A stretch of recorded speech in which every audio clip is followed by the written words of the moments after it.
Η τρομερή παρέα. Μια ιστορία για την ετερότητα. Από την 6η τάξη του Δημοτικού Σχολείου Λαϊκών Καλαμάτας. Κάποτε ζούσε σε ένα λιβάδι μία γενναία χίνα. Είχε ξεφύγει από πολλούς κινδύνους. Είχε ξεφύγει από το αφεντικό της, όταν εκείνος προσπάθησε να την κάνει μαγειρευτή στην κατσαρόλα με σέλινο και μαϊντανό. Από τότε είχε γλιτώσει από δόντια πεινασμένων λύκων, από ντουφέκια κακούργων κυνηγών και επικίνδυνα αυτοκίνητα. Περιπλανιόταν μονάχη της, όταν είδε ένα κοπάδι κατσίκες. Ένιωσε μοναξιά, γιατί θυμήθηκε ότι είχε και αυτή κάποτε φίλους που την έκαναν να γελά. Ως και το αφεντικό της είχε λείψει. Ξέρετε, αυτός που ήθελε να την κάνει με τα κρεμμυδάκια. Πλησίασε μία κατσίκα πιτσιρίκα που ήταν όλο γλύκα και τη ρώτησε δειλά-δειλά.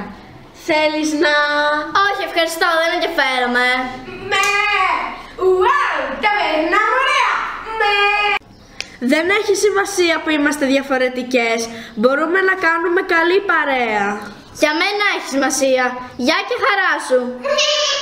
Έρχομαι εγώ μαζί σου. Να φάμε κιόλας. Το βλέμμα της έπεσε πάνω σε μια κατσικούλα που την ξεχώρισε αμέσως, γιατί φάνηκε λίγο τρελούτσικη.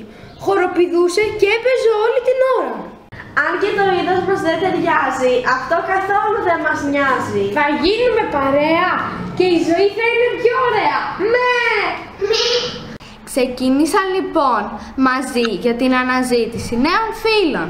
Περπάτησαν αρκετή ώρα που τους φάνηκε αιώνας, γιατί άρχισαν να κουράζονται και να πεινούν. Κατά το δειλινό είδαν από μακριά πολύχρωμα φωτάκια και άκουσαν φωνές, τραγούδια και μουσικές. Μια πινακίδα έδειχνε το δρόμο για το τσίρκο. «Εδώ θα βρούμε σίγουρα πολλούς διαφορετικούς φίλους», είπε η χίνα. Το τσίρκο ήταν τεραστίων διαστάσεων.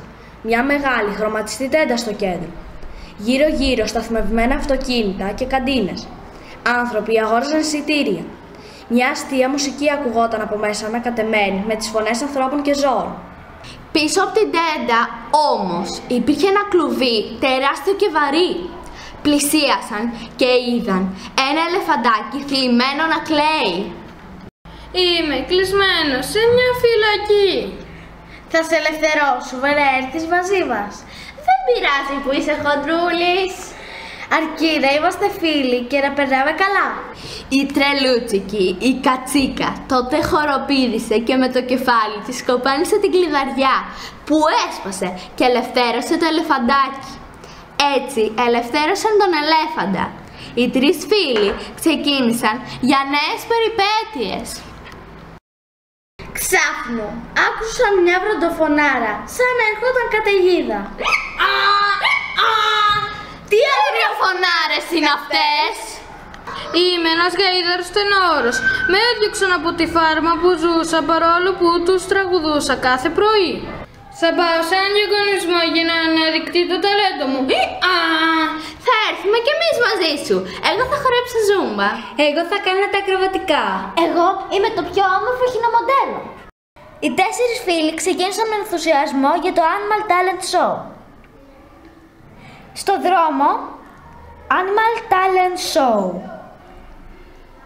Όλα τα ζώα τρέχουν να προλάβουν το Animal Talent Show.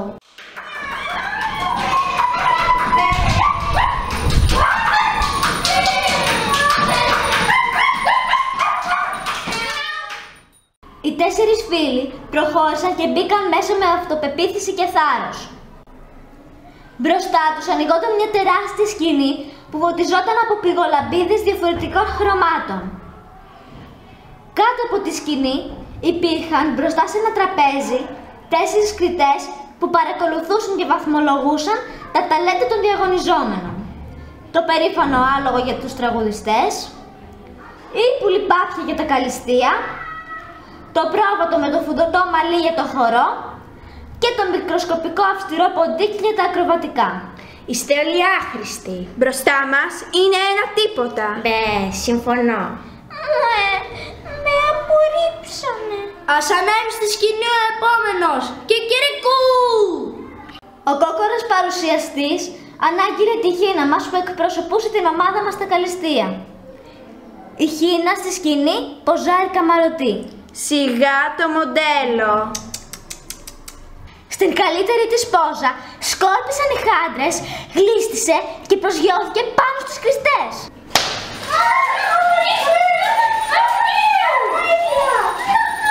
Ξεμαλιάστηκε το πρόβατο, ξεπουπουλιάστηκε η πάπια, αφηνίασε το άλογο και το ποντίκι έτρεξε να κρυφτεί στην ποντικό τρυπά του. Οι κριτές έδιωξαν κακήν κακός και θυμωμένη τη Χίνα. Δεν χρειάζεσαι αυτούς, έχεις εμάς τους φίλους σου. Σειρά της Τρελούτσικης για Ζούμπα.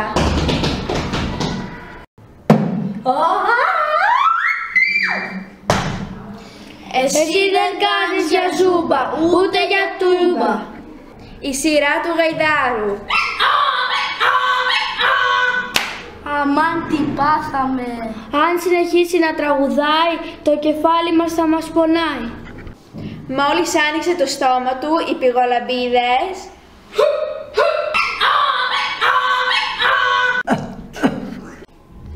Έσχος!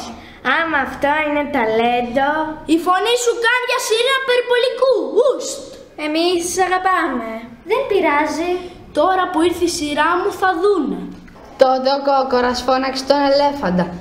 Εκείνος άρχισε να ανεβαίνει βαριά στη σκηνή. Σε κάθε βήμα του τερακουνιόταν η σκηνή, το τραπέζι των κριτών και οι καρέκλες των θεατών. Φανταστείτε να έτρεχε κιόλας.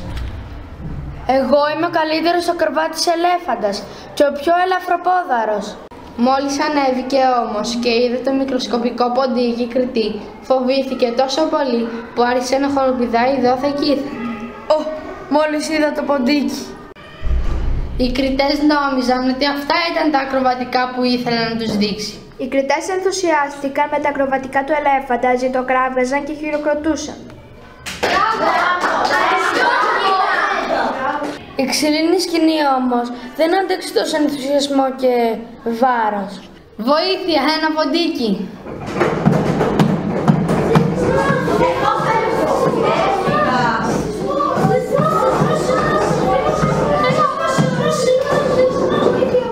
Από το πολύ χοροπηδητό έσπασε η σκηνή, γκρεμίστηκαν τα σκηνικά, έπεσαν οι προβολείς, δηλαδή το σκόσαν οι πηγολαμπίδες και η σκηνή βυθίστηκε στο σκοτάδι.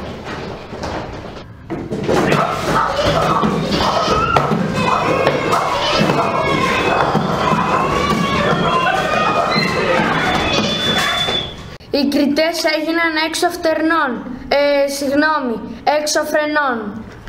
Δεν φτάνει που είστε ατάλλαντοι, μας διαλύσατε και το σοου.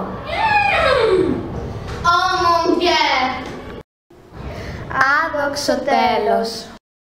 Χαρούμενοι 4 φίλοι κατάλαβαν, ταιριάζουν πολύ. Ήταν η τρομερή παρέα. Γιουπι γιάγια, είμαστε μια τρομερή παρέα. Γιουπι γεια. Είμαστε διαφορετικοί και κάνουμε παρέα τρομερή. Περάσαμε ωραία γιατί είμαστε διαφορετική παρέα. Είμαστε ευτυχισμένοι γιατί είμαστε ενωμένοι. Ξεκινάμε για νέες περιπέτειες. Τέλος, ακολουθούν νέες περιπέτειες.